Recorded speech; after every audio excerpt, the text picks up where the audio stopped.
Hey everyone, welcome back to another episode of the Real Talk with Ben podcast. So excited to be back with you this week. Hope you had an amazing week. I hope you had some time to rest. Maybe enjoy this Ohio weather if you're living in Ohio. If you don't know what I mean, then you're not living in Ohio. You probably can even hear maybe a little bit even the wind that is happening here in Ohio right now, and it's very sad. That it's windy and it's cold and it's April. But this is not April Fools. I am actually here recording an episode. Hopefully this is out on Thursday. If not, it's Friday. So then it would be April Fools. But anyways, I just wanted to welcome you here. And if you're new, my name is Ben, and this is my podcast where I talk about life. I talk about my ministry. I talk about travel stories. I talk about pretty much anything that brings maybe me joy, or maybe I hope that will bring you joy. And ultimately bring God glory. And it's an amazing time. And I hope you enjoy, and I hope you just take some time to listen and hopefully be encouraged. So I wanted to start out today's kind of, I guess, podcast. I didn't really know where I wanted to go with it. I'm in this job hunt, you know, whenever you think about jobs, you're trying to find a job that fits you, but it's the right fit, but it also pays you what you need. And there's all these factors. And I thought I would talk about a little bit about, I think really just my experience with, I think working in the secular world, not really even the secular world, just working in general. And how do you use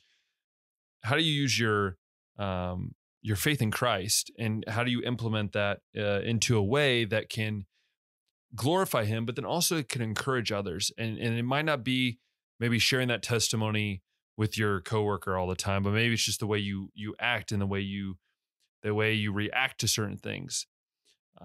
And the reason why I wanted to talk about this is because, one, I'm looking for a job here in the States while I'm here for the next couple of months, and hopefully that'll be figured out here by the end of the weekend. But also just even the job that I'm going to have in Hungary. And then on top of that, also just the past experiences, whether that was working a paper route or whether that was working at Cedarville in basketball or even in events. Each aspect of the working journey, if that sounds so weird, but the working journey, it takes place with a mindset that you create. Either you can be focused solely on Christ and that's your job, or you can make the job your life.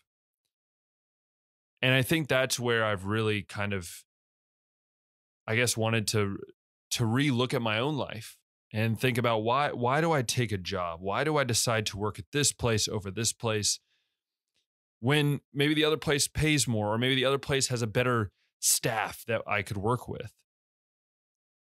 And I want to take you back to a story of how I started working in events at Cedarville, and how that job really gave me a better idea of what it meant working for the Lord.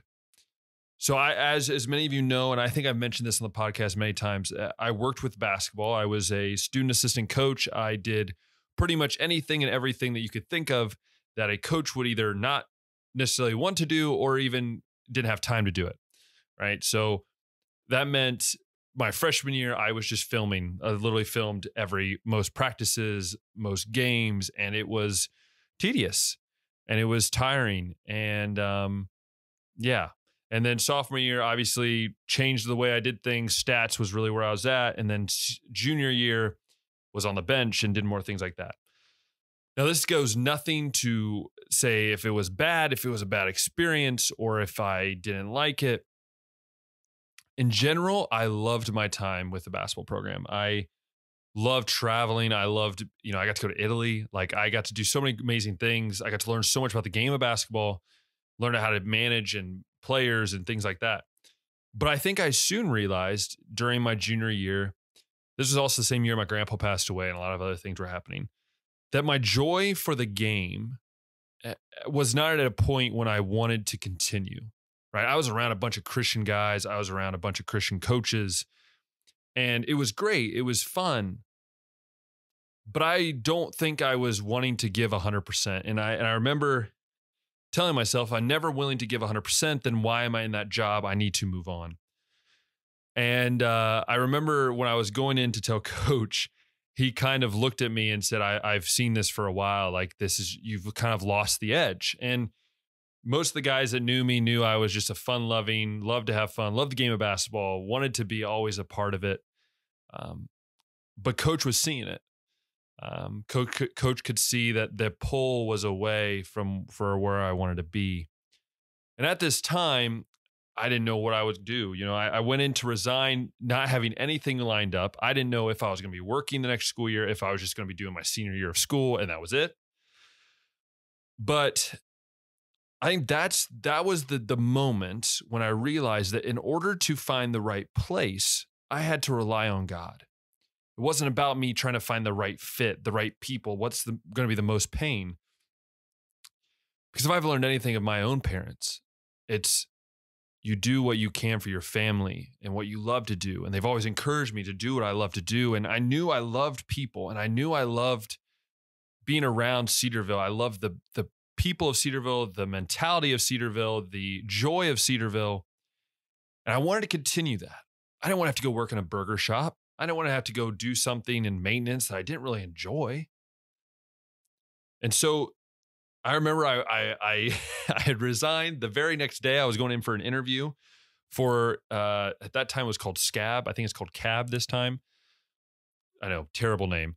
But basically the goal behind it was I was going to go in, I was going to apply. I had worked with them, with Brian Burns and Lauren Kuhn. Lauren had been mentoring me. I had been working with them through getting started. So like the freshman orientation, I was on Sting. So I was preparing for the next school year already. Went in, I never wear suits, and I wore a suit, and I just basically was honest and said, hey, look, I don't have a job. I've resigned. I want to give my all to Cedarville. I want to spend my last year really doing what I love to do, and that's being around this place. And, a few weeks later, I found out I got the job of SCAB. I was one of 2 seniors, and I'll just say it was an amazing experience. My senior year was full of joy, planning events. I was the food truck guy. I literally just made sure the food trucks were there and made sure they operated in the cold and the wet and the rain, and wet and rain, that's the same thing, but everything, and making sure everything ran. And at times it was a tough job. At times I missed basketball. And at times I was like, do I want to be here? Then I asked myself 2 simple questions.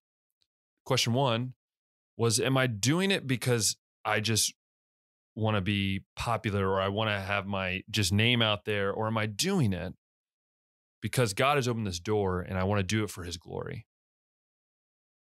And that was a question I asked. And the second question was simply this: am I doing it for the money, or am I doing it for God's glory? As you can see, both questions revolved around doing it for God's glory. And even as I'm thinking about even Easter weekend here, and what we're doing is for the cross.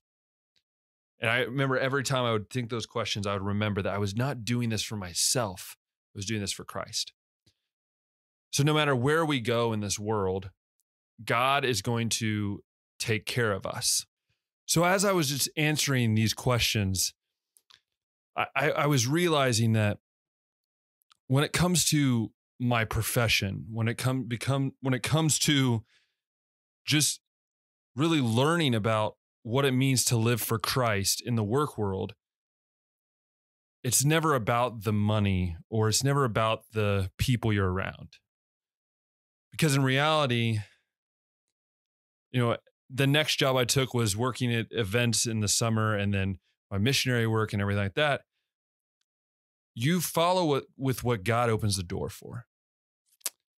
And, as I'm sitting here contemplating on where I should work and what's the best place for me, and what will give me the best, opportunity to, 1, make some money before I move overseas, but then 2, to maybe make a difference, to maybe leave an impact.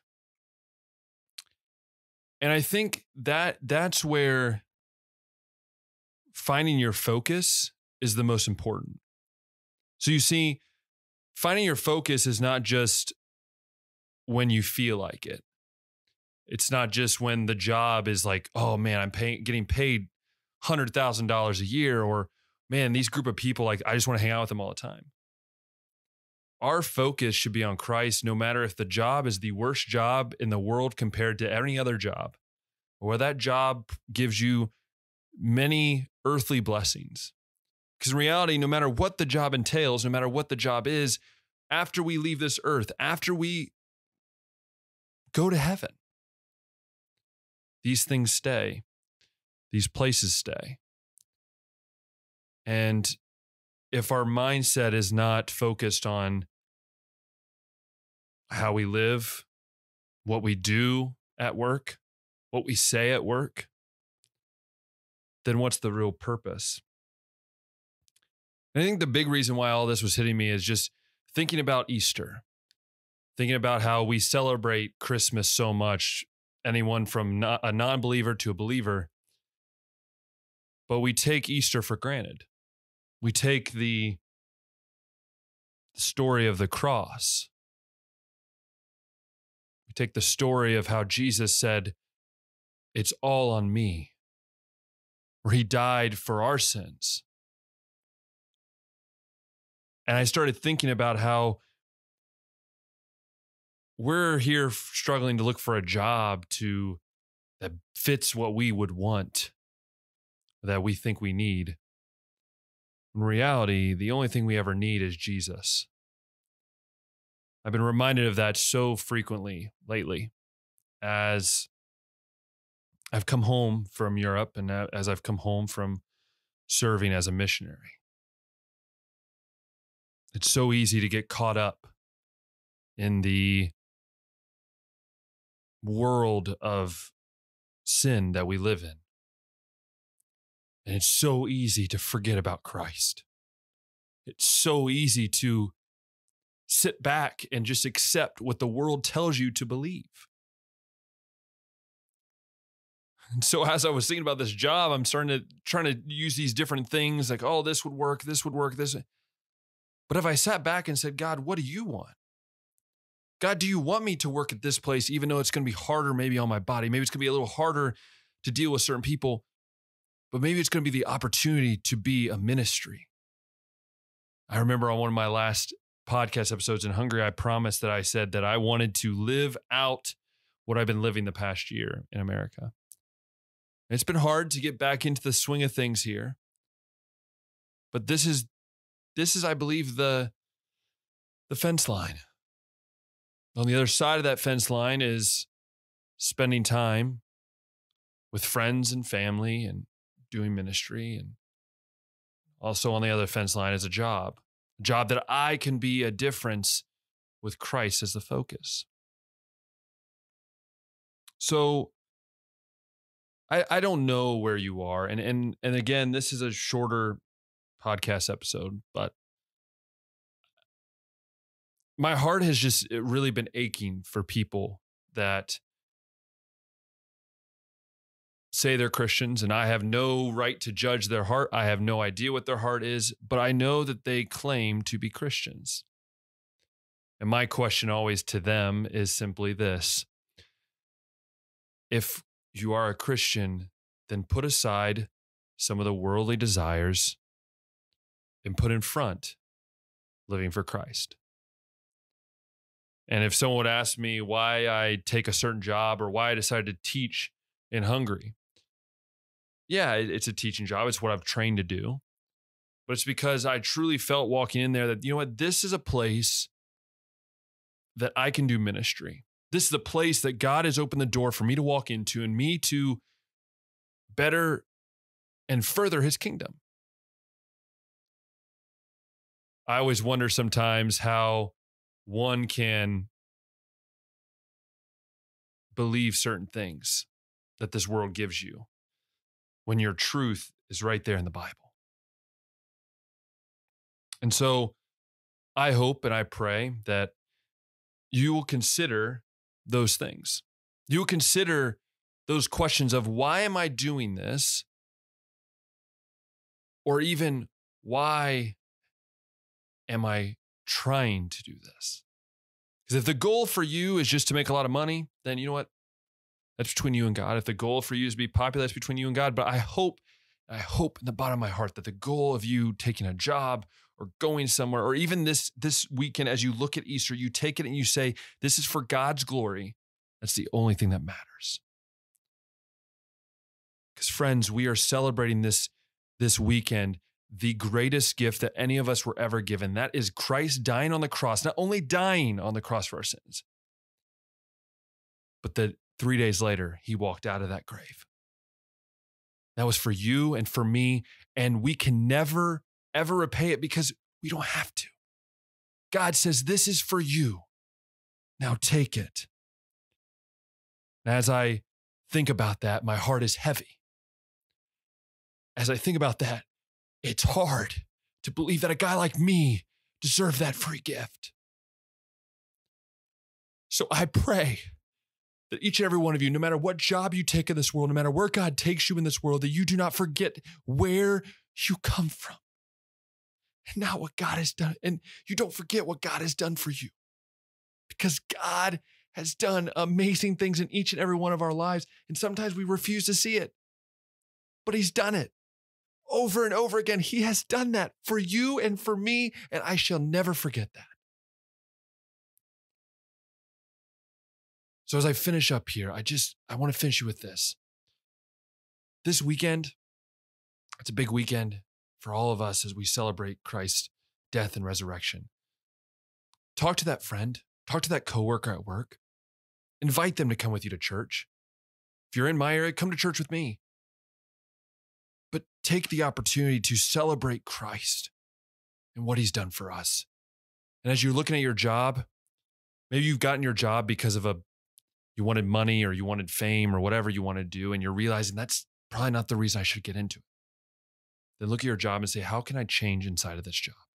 How can I be the light of Christ in this job? That's all I simply want to ask, is that you focus on what God has done for you and what he'll continue to do for you. I really, really hope so. Anyways, I hope you have enjoyed this episode. I hope to get a little, into the Easter mood.